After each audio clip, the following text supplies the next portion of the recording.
This is the 2022 Hyundai Ioniq 5, very similar to the Kia EV6. So let's get into the details really quickly.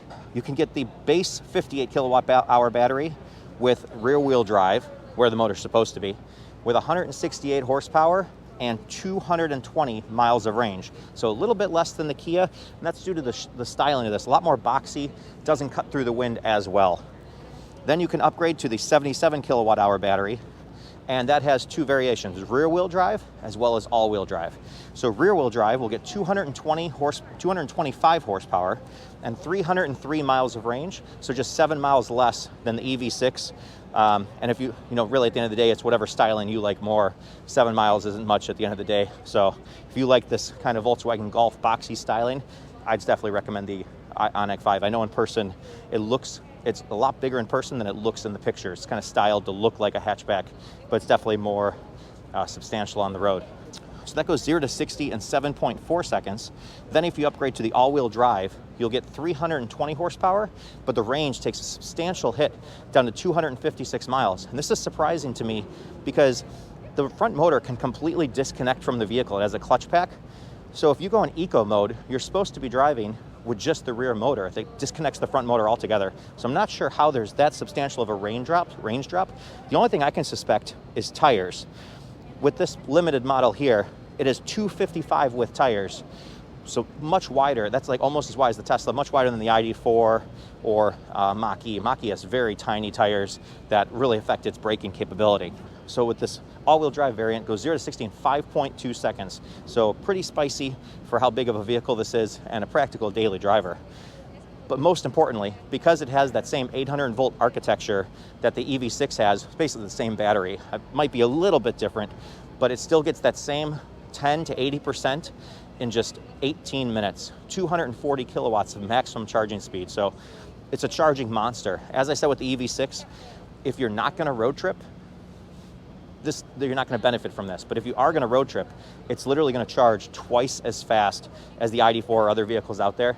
So you literally will save time, and that's invaluable when you're on a road trip if you wanna cut your charging time in half. Going from, our Volkswagen is 38 minutes from 10 to 80%. 18 minutes is substantial time savings, especially when you do, like we typically do, like 10 to 15 DC charges when we're bombing across the country. So this will get us to our destination hours faster. The base model comes with 19-inch rims. This is the limited that has the 20-inch rims. I'm a big fan of them. I like that every brand is kind of really getting a little crazy with their rim styling. It gives it a little bit more character because the vehicles are also similar with their dual motor or single motor, whatever, just electric vehicles drive so similar to each other. So differentiating themselves with styling is a big way to attract customers one way or another, since the driving experience won't vary too much. So it has an 11 kilowatt onboard charger for your overnight charging, which is pretty standard for the industry these days. But back to that DC charging, the key to this is you can add 68 miles of range in just 5 minutes. That is huge. So how often I'm going, when I'm doing my charger hopping, going from one charger to the next, just literally, and each one is like 80 miles down the road from each other. To know that I only have a 5-minute charging stop is crazy to think about how much time that's gonna save me on my trips. Pricing for the Ioniq 5 starts at $41,000 and quickly runs up to $56,000 for a fully loaded limited model, as we see here.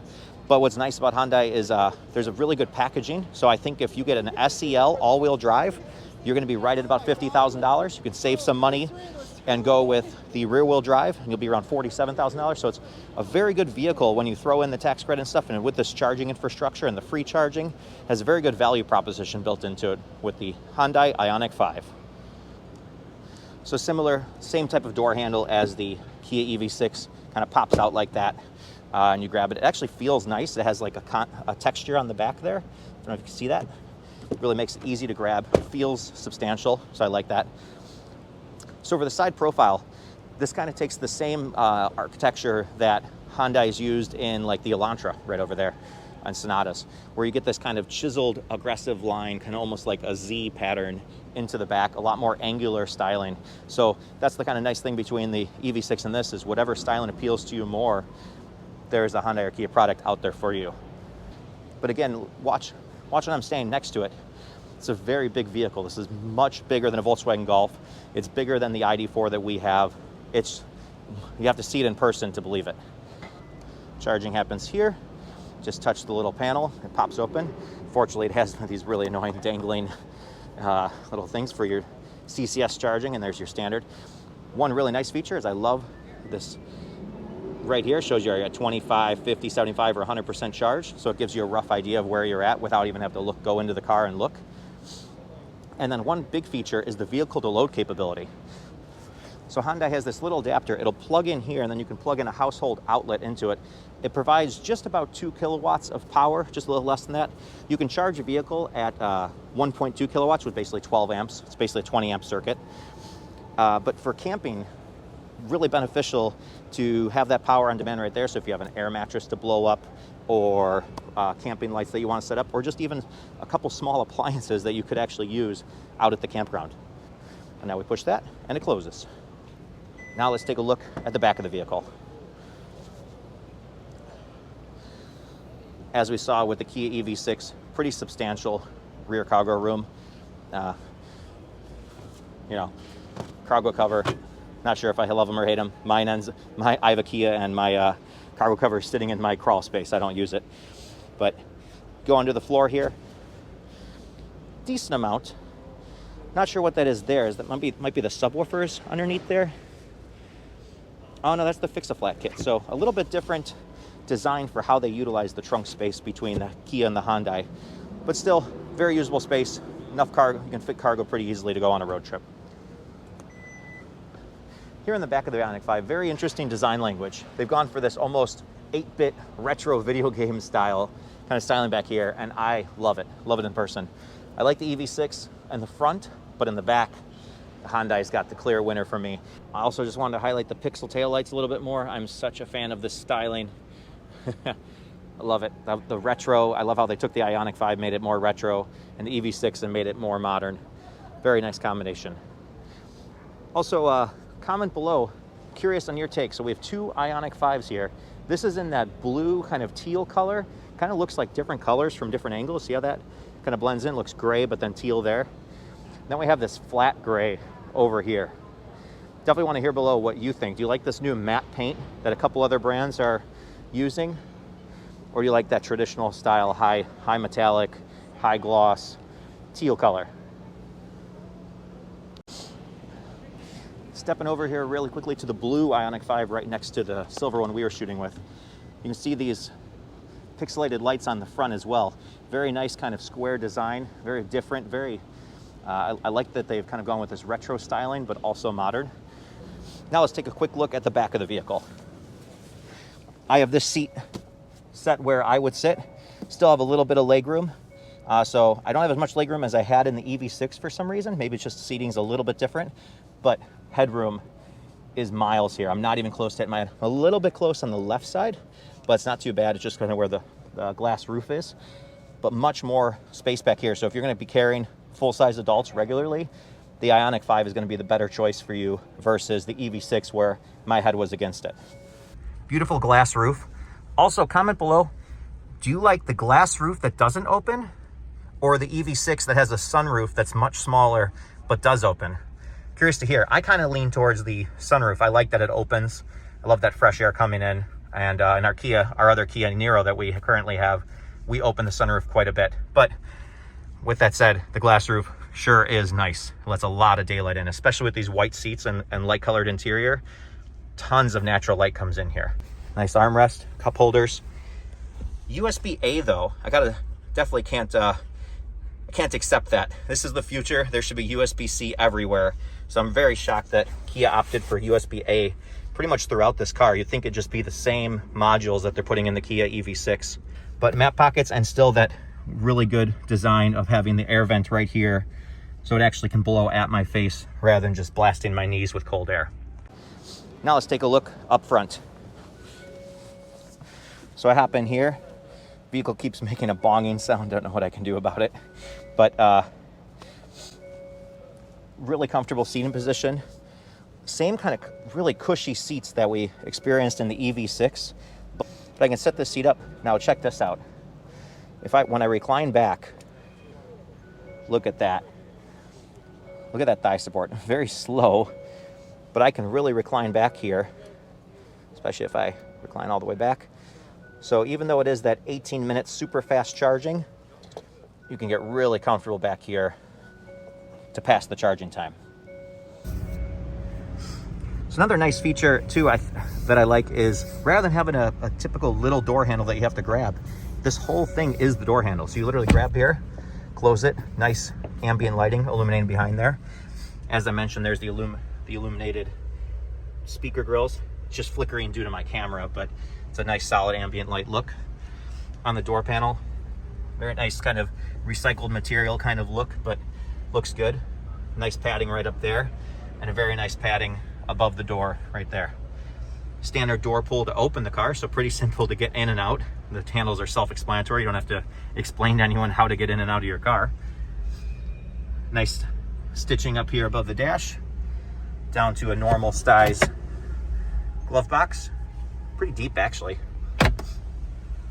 And then here to the infotainment, the same 12-inch screens that we saw in the EV6. And here the climate is illuminated so I can demonstrate on this vehicle better. Instead of having the knobs for climate, it's just a touch panel, but still just give me all the buttons here and let me easily access my climate. And then it has some basic hotkeys, so maps, navigation, and then here this hotkey that you can set up. And there's also one here actually on the steering wheel, I want to point out. Whatever you want that to be, you can program it so it jumps to that screen. So if there's a specific menu you want, maybe it's radio or whatever, and maybe you want to go to satellite radio, you can set that button up to just jump to satellite radio when you push it. Here's the infotainment for the Hyundai. Very, very snappy. I mean, as fast as I click, it just goes where it's got to. So I come here, come to EV. I won't show me that without the vehicle on. What about maps? Can I do that? Excellent. So I want to point out one flaw with this vehicle. Let's cancel this route and set up one of our own. I do like the split screen though. I like this nice look with the satellite radio over here, followed by the maps just to the left of it. But if I go ahead and search, let's say we want to go to, let's go to Las Vegas today. Let's search.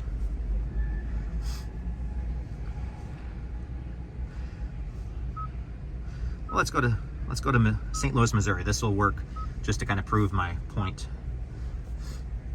Set as destination. Now, when it starts to calculate, it's confused at where it is, but still, point is, it's trying to navigate without giving me any chargers.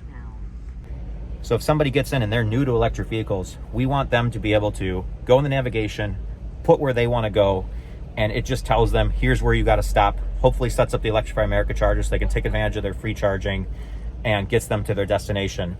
We can't expect that every electric car buyer is going to download a better route planner or all these apps and have to trip plan like crazy just before they can even leave their house. It needs to be set up that you can get in the car, punch your destination and go. I know the Mach-E has just had an update and they've gotten way better at it. The Polestar has very good route planning. Volkswagen still needs a little bit of an update because the Volkswagen will send us to level 2 chargers like you'd see at your grocery store and it'll say charge for 8 hours. We can't accept that. We need to have DC chargers routed the whole way to your destination. Another thing to point out, even though I love how snappy this screen is, one other flaw is it is not wireless CarPlay and Android Auto. I'm not sure if it's software updatable, but it does have to be plugged in. So for us, the wireless charger wouldn't get used because we just plug our phone in all the time. On a road trip, you always want just plug your phone in because the wireless CarPlay does drain your battery very fast. But in a quick get in the car, go to your morning commute, it's nice to just have it broadcast to the screen wirelessly like in our Volkswagen ID4. Also very interesting kind of knobs here for the turn signals and lights, and then even the shifter is kind of this rotary. Let's see if I can get it through here. Kind of rotates one way and another. Interesting. Also, something I learned is these 4 dots is Morse code for H for Hyundai. Neat little design cue. Another thing I wanted to highlight real quick, the Hyundai Sounds of Nature. Love it. List. There we go. We can go calm sea waves. Let's see what that sounds like.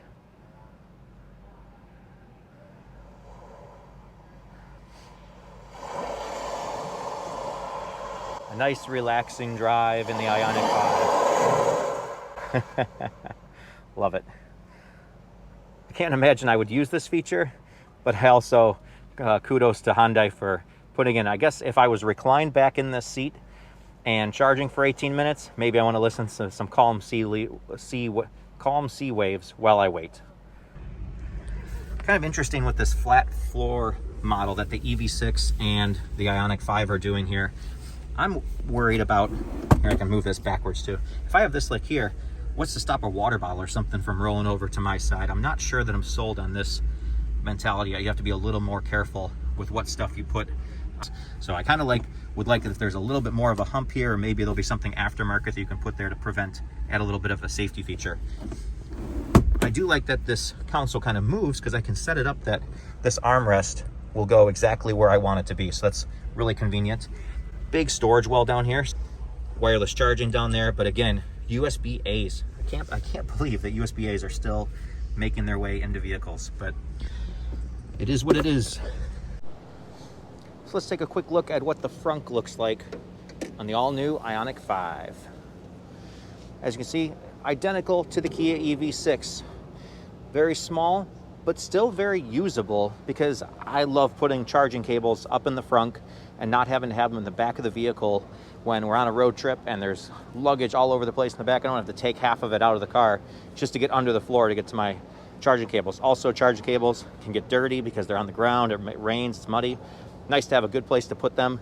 Has these little rubberized mats that come off, very easy to keep clean. So big fan that, you know, it's not a big front end, it's not a big frunk by any means, but it still is something. So they engineered something in there that can help utilize a little more space.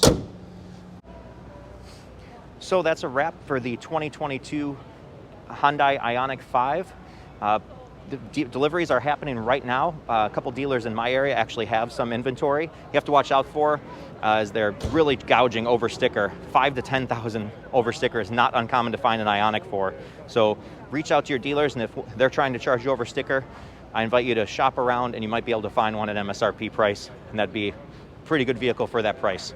I do think that if you are planning on road tripping, this and the EV6 are the best cars you can buy for the money right now, especially with the Ioniq, because you get 2 years of unlimited 30-minute DC fast charges at Electrify America. The Kia EV6 only comes with 1,000 kilowatt hours of charging. That flies by fast. That's basically one road trip for us, around 3,000 to 4,000 miles. So this is the ultimate road tripping machine right now in the electric car space. So if you haven't already, please like and subscribe, and take care until next time.